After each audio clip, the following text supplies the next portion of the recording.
let's start with the Loisel-François paper, Achilles tendon rupture and abnormal lipid profile, a descriptive clinical laboratory and histology study. All right, first question.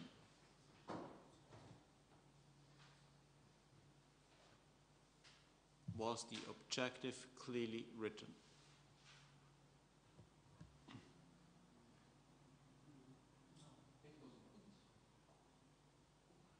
So here we have got an introduction that is exactly almost only 5 sentences, right? 5 sentences.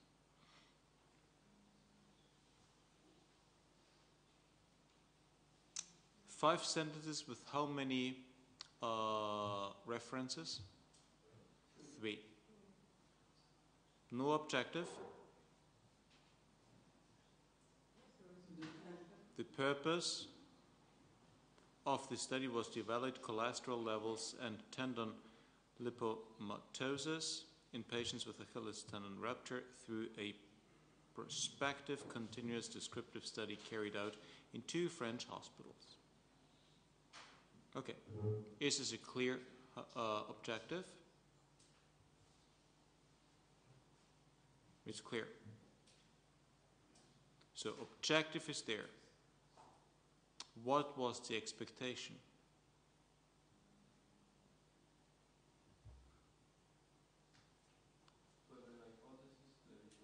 There is no hypothesis. Could there have been an hypothesis? Yes. It could have been high cholesterol levels may relate to the rupture, increased risk of Achilles tendon rupture. I agree, yes, I agree.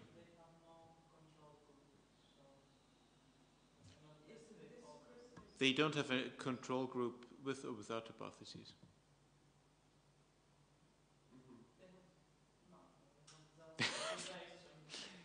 Okay, how many patients do they have? 65 patients. In how many years? 2 years. 2 years. 2 hospitals. There are 6 in one hospital, 5 in the other. Yeah, okay.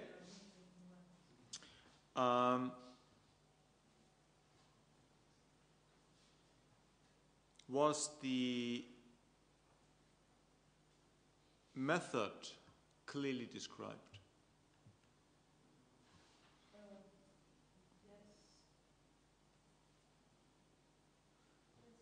Yes? Would you have done it differently? Have you seen already an Achilles tendon rupture? Looks ugly, huh? They don't talk about any physical examination Mm-hmm. of the patient. At least you should have the basic tests you perform on the patient. That's what I was missing as well. Yeah, that's true. But would that be necessary for the question or for the objective they ask? So the purpose of the study was to evaluate cholesterol levels and tendon lipomatosis in patients with Achilles tendon rupture through a prospective continuous descriptive study carried out in 2 French hospitals. To evaluate cholesterol levels and yeah. I think the method was right, maybe, but the analysis, I'm not sure if it was the right one. Okay. So, what did we learn from this study? You shouldn't trust French. Besançon is a very nice city. There is only some assumption. There's not proof that something is going wrong. I don't think it's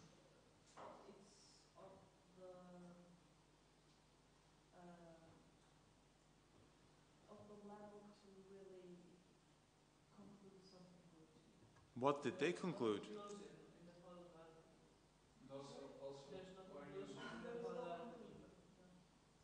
They have nice pictures. So this is a nice picture. I think this article, maybe it's just an idea what to do, because they had an idea, but they didn't.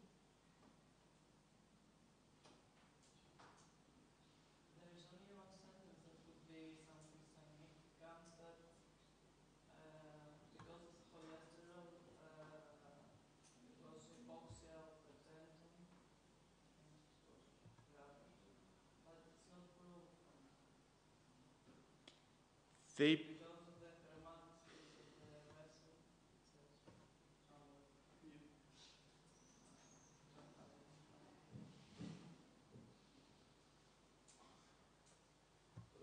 So they also said that a shortcoming, I don't know where is it.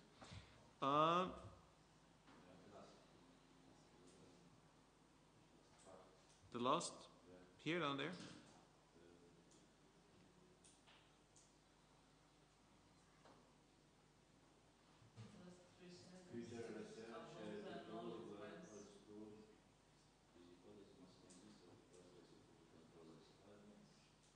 And also they included smokers and That's right.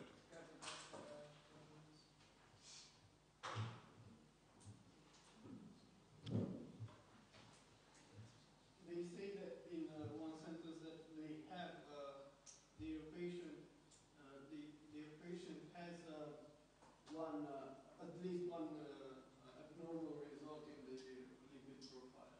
That might be one of the answers, but other statements there are none.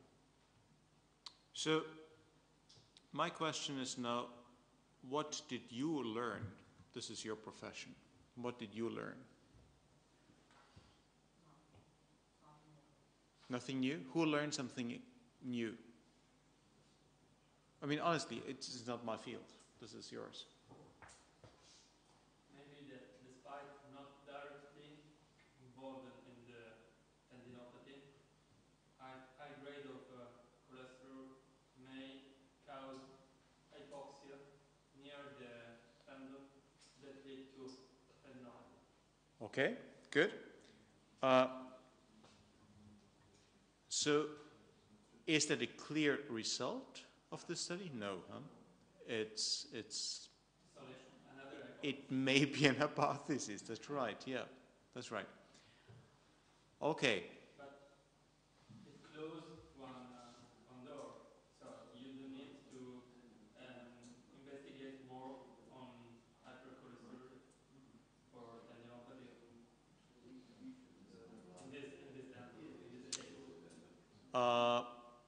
So how would you change this study if you were to raise the same questions as these authors asked? How would you conduct this study differently? They didn't measure the cellularity inside the tendon. So that is a function. Very good. So they didn't really, you look at the function, yes? So it could be changed. Yes? And they need a control group, but it's difficult to obtain it because you can't do you can take a sample from healthy people. Right. I think it should, first of all, it should be maybe more long term, and it has to be to have more patients. Yes? Secondly, it should exclude all other risking factors, like Confounding smoking, factors. like collagen abnormalities or anything else, and only to include or to compare the patients with who have only high lipidemia, hyperlipidemia, to see only hyperlipidemia, because if you put on the same group the smoking with collagen abnormality, you don't know if You have it's confounding really the factors. That's right. hyperlipidemia who affects the. That's right. So I think they should. I don't think it was very good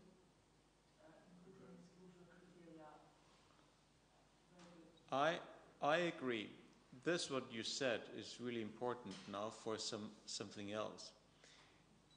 You know, you have asked yourself probably lots of times, why is it that European medicine has been around ever since the Greek invented it? No.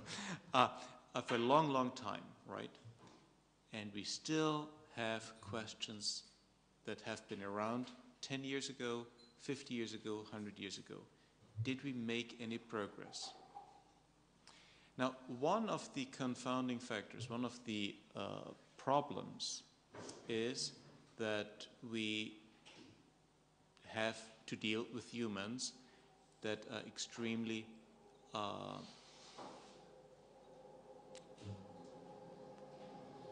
I would almost say chaotic, you know, in their reactions. Very plastic, not straightforward, certainly not linear, and many factors can confound the results that we are seeing here. That's problematic. That's the reason why, as you know, most of the human research is broken down to cellular levels, where we only look at cell level, at not at the whole human, but only small parts of investigations. We go to mice, as you know, to other animals. This is problematic. But what you identified is very good, because all of you, all these discussions now said or identified problems that could be the basis of further research. Okay? That's what I wanted to carve out here. What are the questions that are based on the shortcomings of this one publication here? There is no, I mean, it's not a good paper, it's not a bad paper, it's just a paper. We see this is a paper, you know, that can be published, even if it's not, I should say, that great, okay? What I found quite interesting, it would never happen in my field, is that this got sent in, and maybe this is common in other journals as well. It got sent in October 20th and was accepted basically 3 weeks later. That's really fast, and then it was already published and made available 1 week later. That's not bad. That's very quick. And anyway, that's what it is.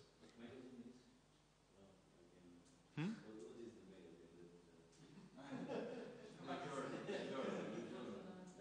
The name of the journal?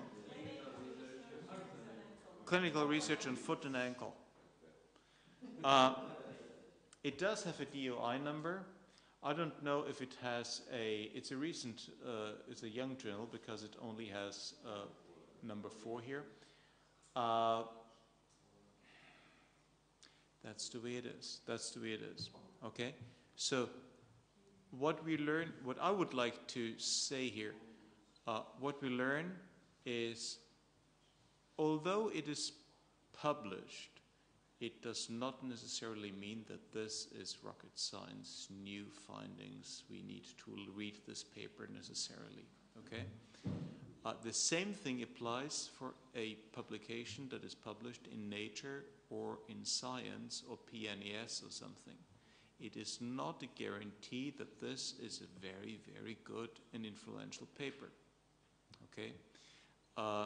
You are the only persons who can scrutinize a paper. You make sense of this paper. You decide whether this paper is useful for your research or not. Okay? So this needs to be learned, and this discussion that we had was very good. Now let's go to the next paper, 2010, which was published in Lancet. Now Lancet is clearly a very good journal. We know that. It's very difficult to get in there. If you're in there, it's still it's not a guarantee that's a great paper, but let's scrutinize. Let's examine this publication. Now, again, same questions. What was it clearly written what the hypothesis was or the aim of this paper was?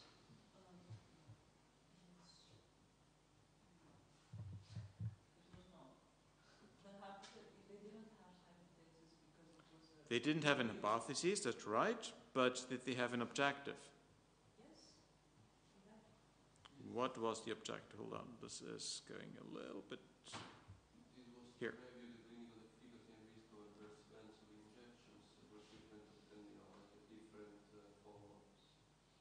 Yes, so the last sentence of the introduction, okay, is we aimed to review a clinical efficacy and risk of adverse events and so on.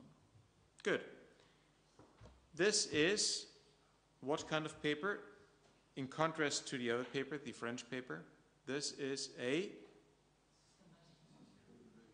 it's a review paper, exactly. A review paper does not necessarily have to have, well, typically it doesn't have an hypothesis. That's okay, that's okay. Good. So, we learned review papers are good, don't need to have an hypothesis, but every paper needs to have a clear goal. Okay? Every paper needs to have a clear goal. What kind of methods did they use?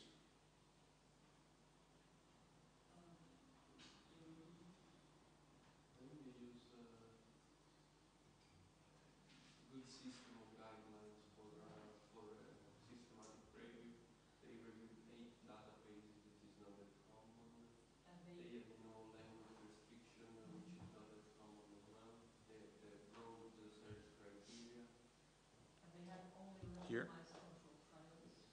That's absolutely right. So what they did is they looked at the Cochrane collaboration and the PRISMA guidelines, looked at Medline, CINAHL, Web of Science, or Web of Knowledge, and so on and so forth. Then they even named the search terms. Okay. So it is possible that the Achilles tendon or patellar ligament could be some other, or tennis elbow is only part of the story. Maybe they could have looked for another term, okay? But they tell us exactly what they looked for, and we only can evaluate that, okay? So I think that's very good. All right. So, what kind of analyses did they do?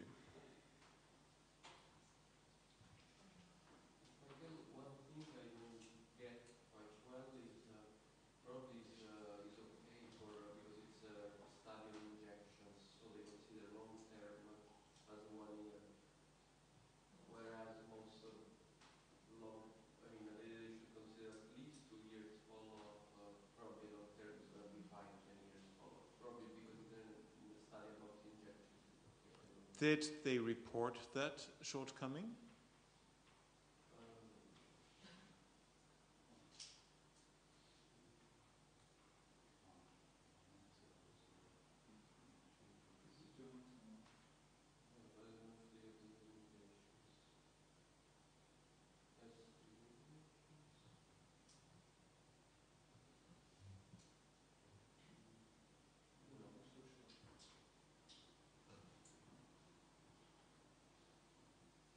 No, they didn't, but they could have.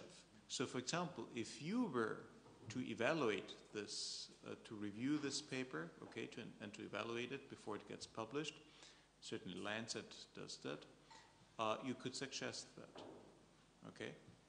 It's not a downfall of this paper, but something that could be included. But if there are, that's what we said in the morning, if there are certain restrictions that we can't handle because we don't have data for that, for example, that's what we have. We can't make up something if we don't have it. Good. Now, what kind of statistical analyses did they do?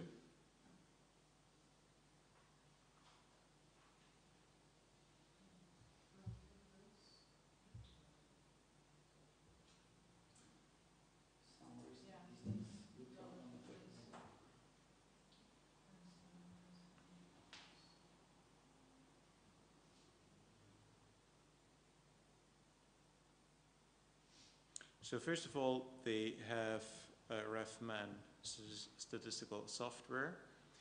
They named exactly what kind of software they used. They derived summary statistics and random effect models. They calculated relative risk and other parameters. Okay, confidence intervals, they limited exactly what they looked at. Yes. I think that these guys know what they were doing, right?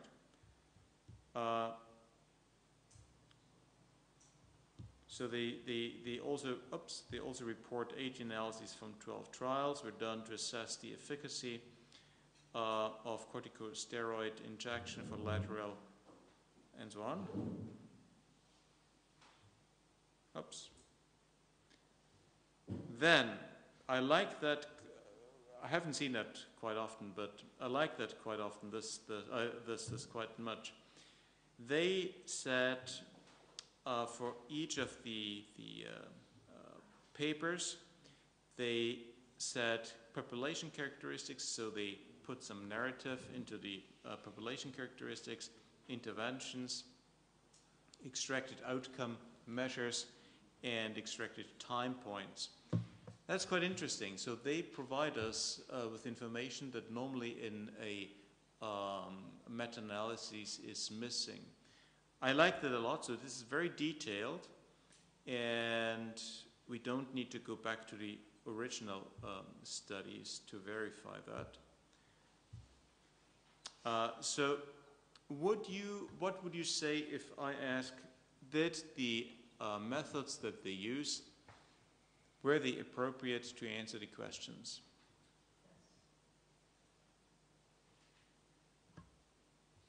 How did they answer the questions? And I like this graph here further down. Here it is. So this is something that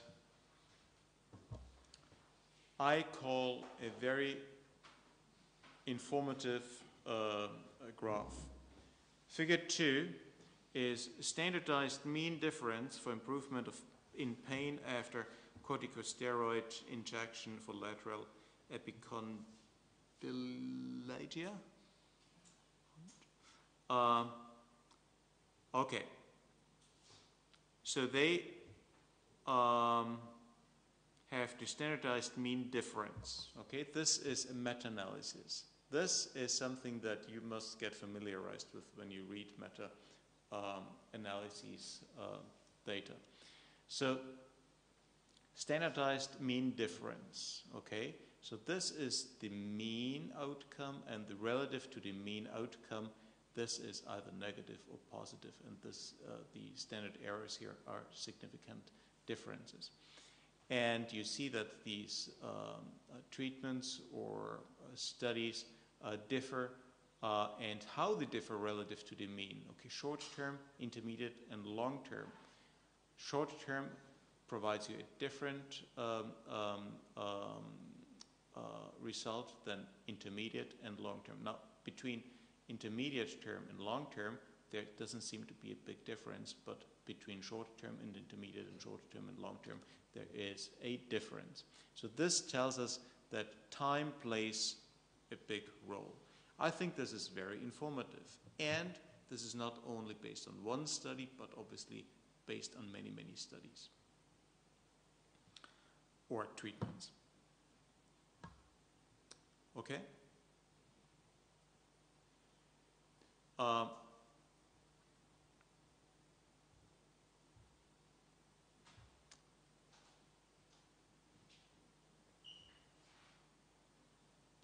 What is the perspective of this study?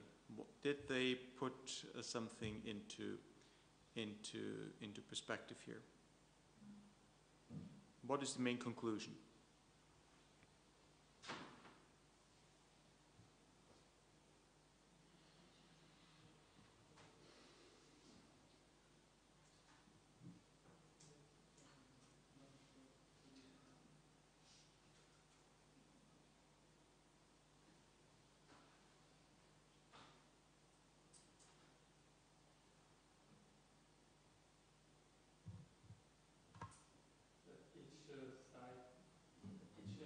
Anatomical district has its relative effect on corticosteroid inaction. So sometimes you can use it, especially if you want a short-term result, and sometimes you don't need it. Right. So what did we learn?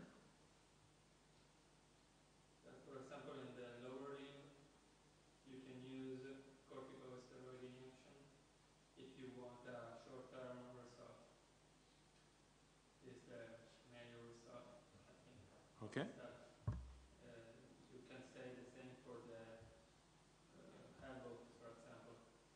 So everything is the same, corticosteroid or PRP or other. Is there anything that you would do differently in this? I will think on it. I will think on it because I don't know.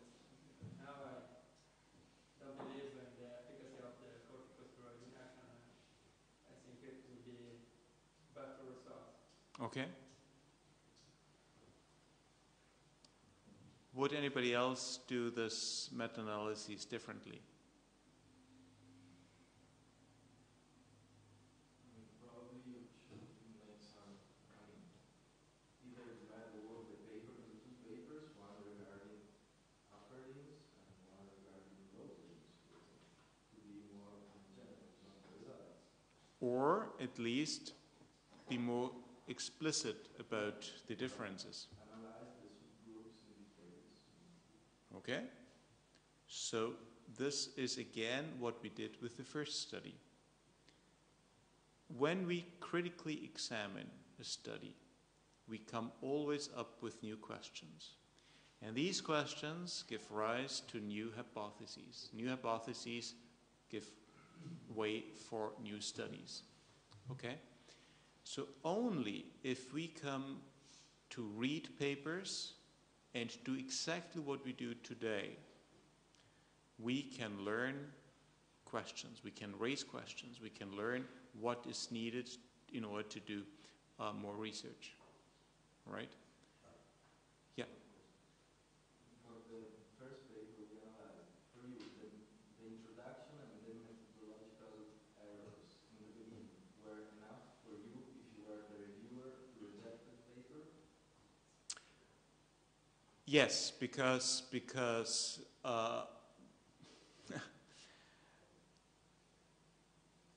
it's a report, you know. There is no scientific question. And if they were to examine a relationship between lipids and the rupture of the Achilles tendon, I would need to know how they're going to do that, and there needs to be more basics and fundamental process-related research. It's a report where they said, well, we investigated a few people and this is what we found. That's it. It's not really scientific.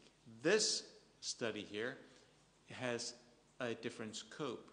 They looked at different studies and tried to disentangle what we find based on many, many studies. Now, the problem with that study is that, and they also said that the problem is that this review is high-quality randomized. Hold on, what did they say? We restricted, okay, this review to high-quality randomized trials as quantified by Petter's score and improve probability of an unbiased assessment. We therefore have excluded useful clinical information, although we note that the quality of trials did not substantially change our conclusions, and so on. So they restrict and they explain what they did. Okay? That we can always do better is clear, but be honest to what you do is noble. It's really good. So I like this paper quite a bit, and I picked it because I wanted to tell you how different studies can be. I would like to nevertheless go. Let's make a deal. The deal can be that we continue with the third paper now, okay, and then go for a coffee break. And if we have no further questions, we can ask ourselves if we continue or not. Call it a day. So Barfred is the third paper. Now this is 45, 46 years old. An old paper, and guess what? They had, even in 71, already an Achilles tendon rupture. This existed back then. So they had probably similar questions. My question would be, or is do you think that the question that Barfred raised could still be raised today? What was the question? In fact, I didn't see that he raised the question. Yeah. But after reading the whole article, you could imagine that he wanted to experiment the indirect injury of Achilles tendon. Otherwise, I don't know if you ever saw that there was not a question Yes? for an A. There was an interest. So what was the scientific interest? I think it was to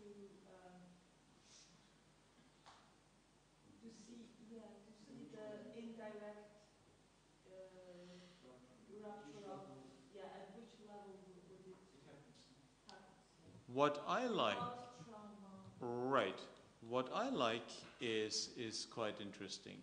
What he said, Wiedek trained rabbits towards the end of their growth period. Subsequent experiments did not induce tendon rupture, but mainly avulsion of bone from the calcaneals. This worker did not use stimulation of the muscle. This is so important that I miss in many studies today, and this is 46 years old, to criticize other studies, to criticize what we did with the other, especially with the first ones, okay? To take the study and say, there is a problem with this study. We need to reinvigorate what the real problem of these studies were. Okay? Let's take him to court. Let's again reinvestigate this study. And he said this worker did not use stimulation of the muscle. Now, he didn't really explain now in great details what this is all important, but in the present study, he investigated wild and domesticated rats to compare animals living under different conditions, and so on and so forth. Okay, so did he have an hypothesis?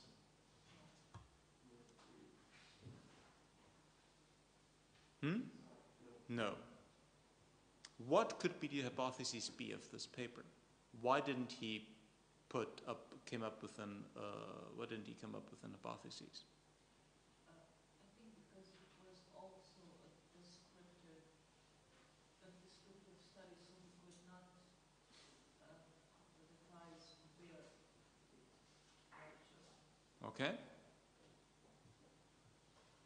mean, I think he should as well have written like 4 or 5 papers on this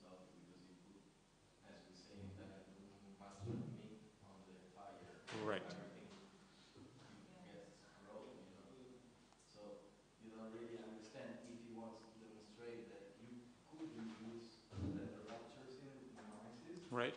or how it happens, or how the histology looks like. So Right. he puts too many things all together, and you don't really understand the flow of the paper.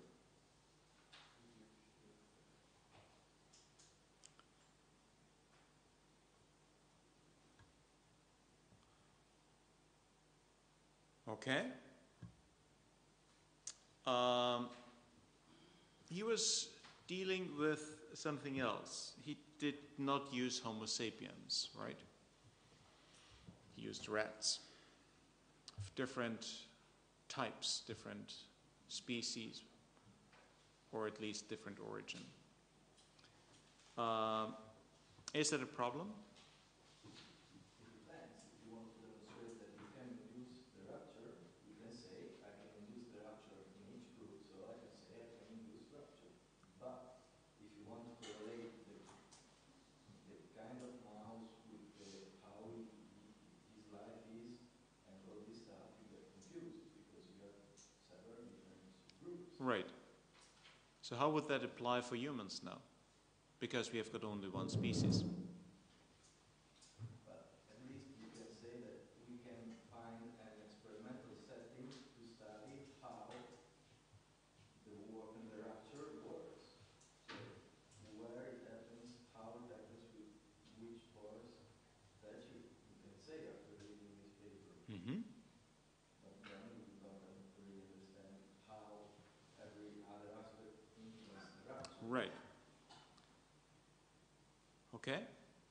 Now, method.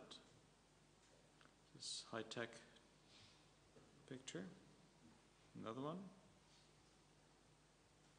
It's amazing, eh? In 46 years, we evolved quite dramatically. Wow. Okay. What does that figure tell us?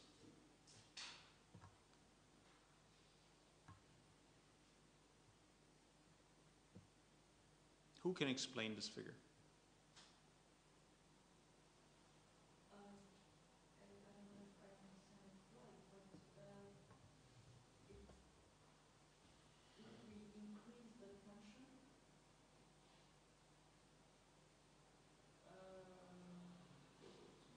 yeah, it's at first pretty proportional.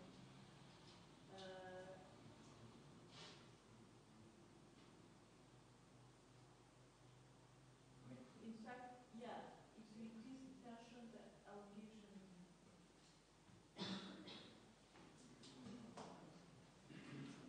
Elongation will will decrease. decrease. That's right. So this is a paper that is this a measurement? Is this a measurement? Is this a result of a measurement? Because it doesn't have numbers, so you cannot call That's measurement. well 0.01 second, 0.1 seconds. But elongation, the y-axis misses. Yeah. But it is at least something that I miss today. Absolutely. We don't visualize what we think. I mean, this could be an hypothesis. This could be an hypothesis in the first place and say, we increase the tension and elongation decreases. This is the way we think that my system works. Okay? Today, we're so focused in everything in life, in details, small things. But the big picture, how the things really work, okay? And to examine the big pictures, this is largely, I would even say, neglected today. So I like that. And we should not forget about that. We should not forget about how we can conceptualize our findings. This would be my last thing that I would like to tell you before we talked about the papers. For every paper, for every study you do, before you do it, try to visualize, try to put into a graph your expectation, how you think this, your problem can be visualized. Okay, put a scheme, a schemata onto paper. Okay, try to provide a model how you think again the system works, and then based on this model, try to test it. And this goes a little bit, no, it goes way beyond the study in Besançon, in France. Okay, which, I like Besançon, I like the French people, but this is just a study example where we could do more. We could be much more. Okay. So every study needs to be put into a certain framework, into a perspective. Okay, and the French study missed out on that.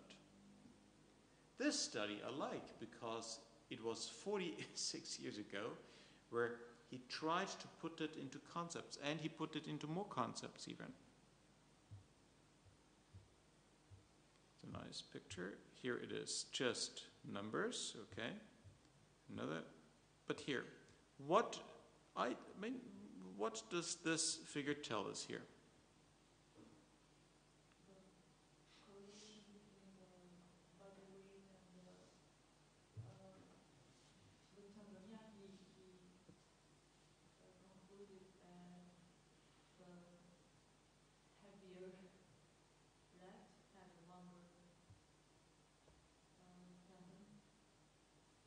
So now, because we've got statistics, right? We did that in the morning. How many wild rats did he have? 44. N of domesticated, 29. SD stands for standard deviation. And he had very little standard deviation in both cases. What I miss are the individual dots here. Okay, that's what I do miss. And you see a correlation, and we also don't know in this graph here whether it's significant or not. Okay? But because we had statistics this morning, you would add that. If you were to review this paper, you would ask, what is statistically significant or not? It probably is, but still, we need to report that. Okay? Now, was it important for this guy to say whether wild or domesticated animals were significantly different from each other? Was that the intention of this paper? It didn't have clear intentions. Okay, that's one thing, that's good. But, is this method appropriate? Or would a t-test be more appropriate? A t-test? What would a t-test tell us?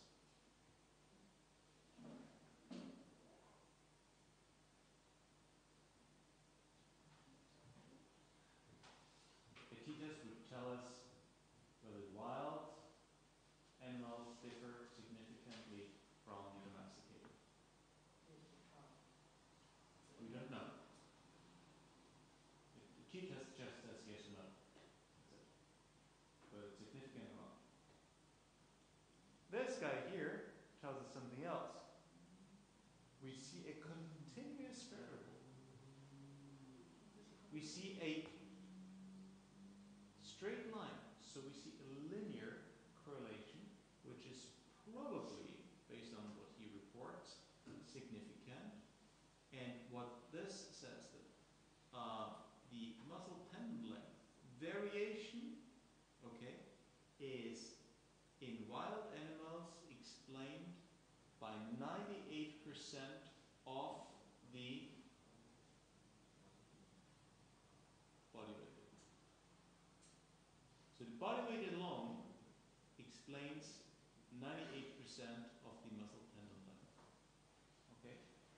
it doesn't matter whether it's wild or domesticated because both do that.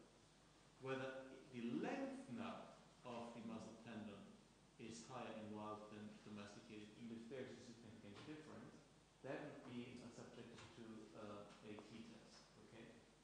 But they're two different questions. The problem is he didn't have this question, okay? But this is something that we must learn today. We must raise questions, then an objective, then, if possible, a hypothesis. Then the methods and the results need to be interpreted accordingly. Nevertheless, is that information a bit clearer than the information that was given by the French study a year ago? Did we get a little bit more information, even if it's a completely different subject here? Yes. I like that, because that's the purpose of a scientific publication. You know, we must provide information.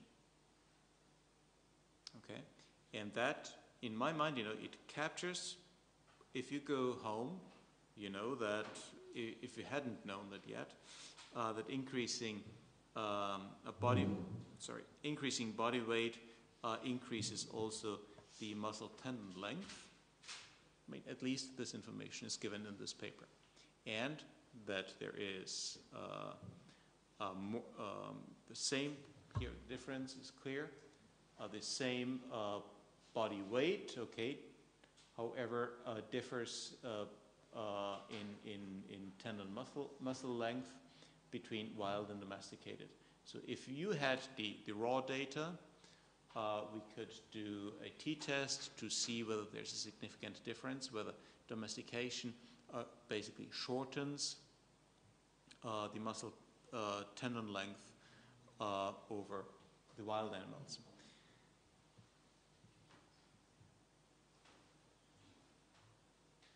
Did he put this information into some sort of perspective?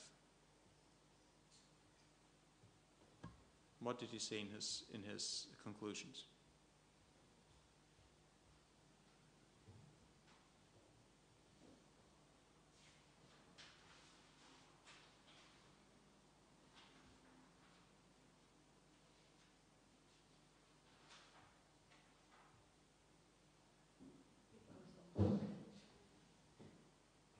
Here.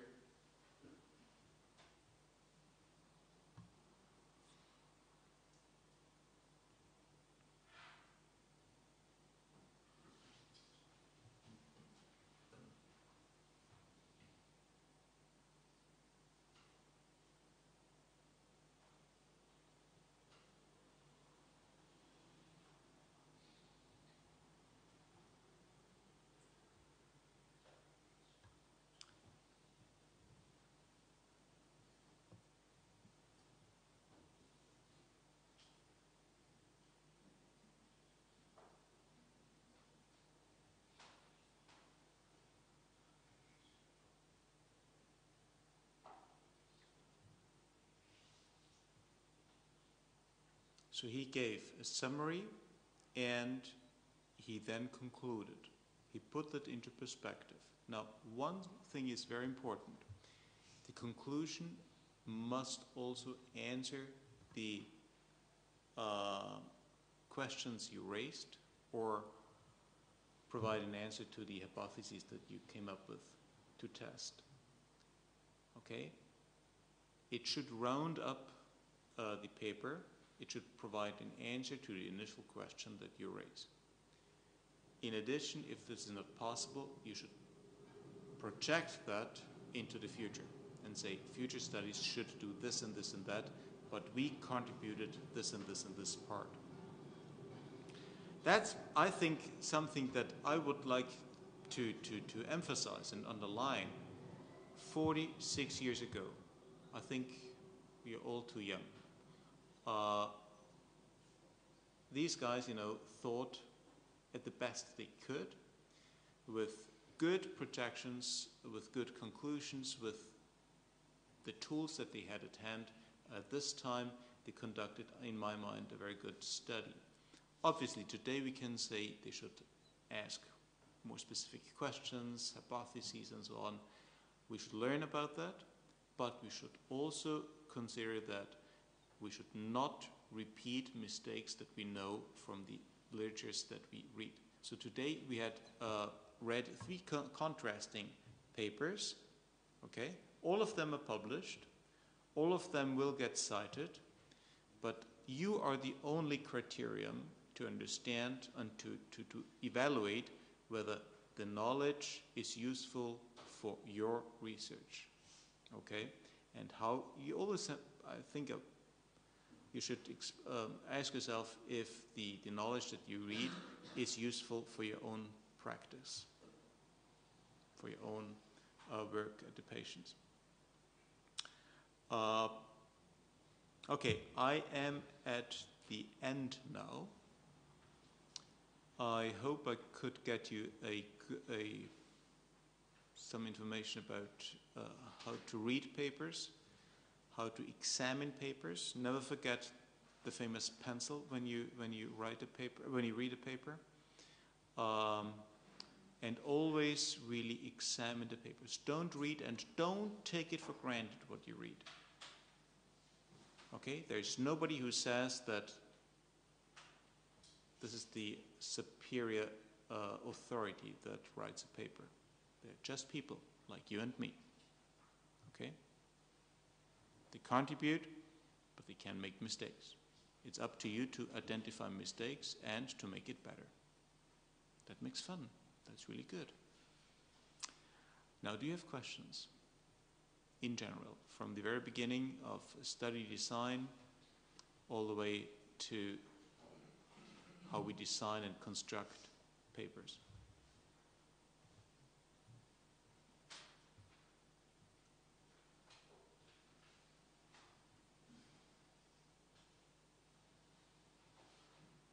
No?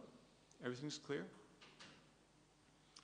Okay, well then I'd like to thank you very much for this course. I wish you all the best, that you can become an independent thinker. Read at least 1 paper a day, then you don't hear from me. Be critical. Be really critical when you read papers.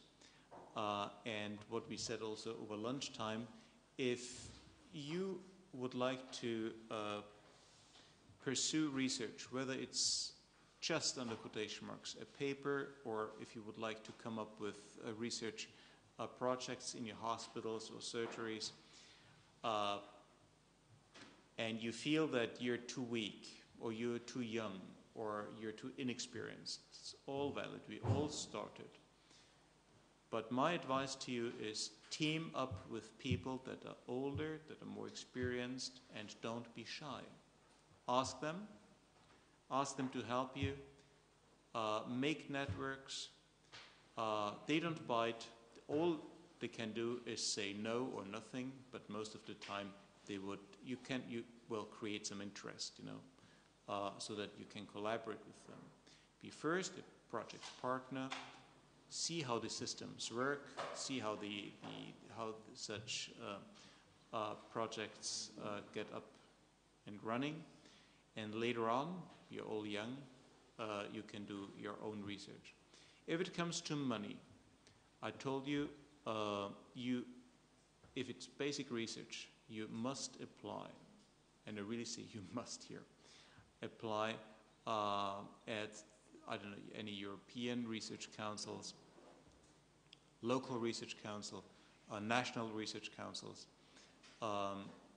They are available at different success rates, I understand that. And again, if it's difficult in your home university or hospital or country, try to make connections to those people that you know or you don't know yet, but you know that these countries may have a little bit more opportunities. Try to do that. Research is fun, it's extremely important, it's the basis of better practice in medicine.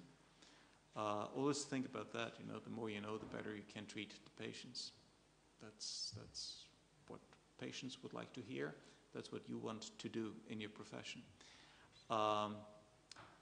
Everything is possible, even if you think that it's not possible because some people may be more a brake than an accelerator in your hospitals, but it's possible. It is possible, and believe me, I've gone through this, and I've never heard anybody saying it's an easy ride.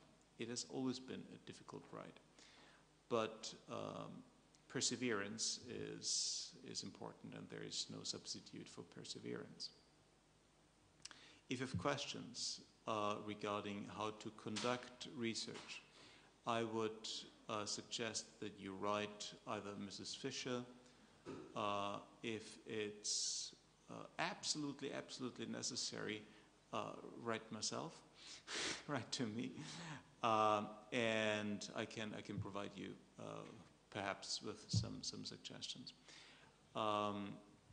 But as I said, you know, it's really important that you team up with those people that already have experience, and perhaps they have money or know how to get money, and that's my advice to you. If there are no further questions,